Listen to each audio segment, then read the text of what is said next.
Hi artists of the world and beyond. I'm Victor, photographer at OCUS, and in Rewind we review the photographic works you share with us, analyze and comment them, cross with other artists. In a word, we delight ourselves with them, and thank you for that.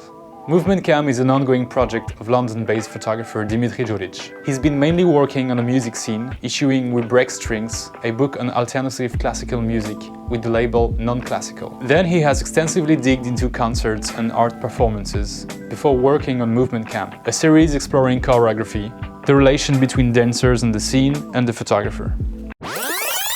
From this point, what will be said is the result of discussions with Dimitri and my personal view. If I start with what is most striking in Movement Cam, I'll mention the unusual environment chosen as the scene and the unorthodox way Dimitri uses lights and colors. It is definitely his signature that you'll find in other series, like Garages and Esthétique Chantier. Raw, industrial, inhospitable areas, dusty, broken, half-abandoned.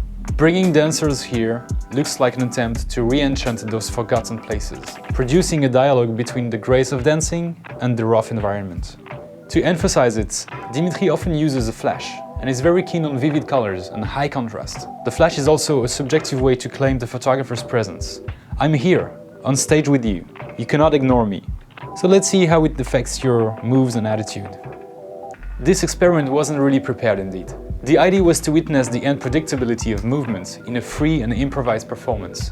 And photography, rather than video, allows to seize and freeze the moment of movement, to better question its origin.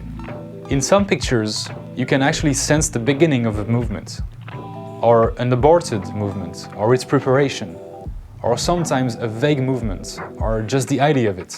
But always with the intent from both the photographer and the dancer to show how it forms and how it interacts with the environment. Take those pics, for example, where the dancer on the bars or the carpet rolls behave as notes on a music stave, almost giving a sense of pitch and rhythm.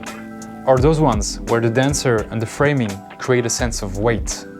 Among his sources of inspiration, Dimitri quotes Anne-Theresa de Keersmaker, a Belgian dancer and choreographer whose sense of purity and refined moves and rhythm probably made him dive into his research on movement. He was also influenced by Eiko Hosoe and his Kamaitachi project, capturing the improvised performances of dancer Tatsumi Hijikata, interacting with locations and their residents in Tokyo and small farming villages.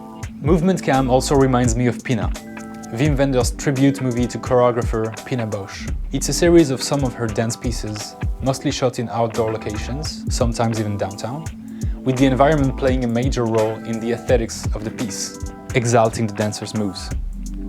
Now, I hope all this gave you a fresh look on dance and dance photography, just as Dimitri had in mind when starting this project, tired of the slightly hackneyed imagery usually depicting ballets. At OCUS, we'll keep on presenting works from our community's artists on a regular basis. So, even if it's new to you, especially if it's new, make art and show it.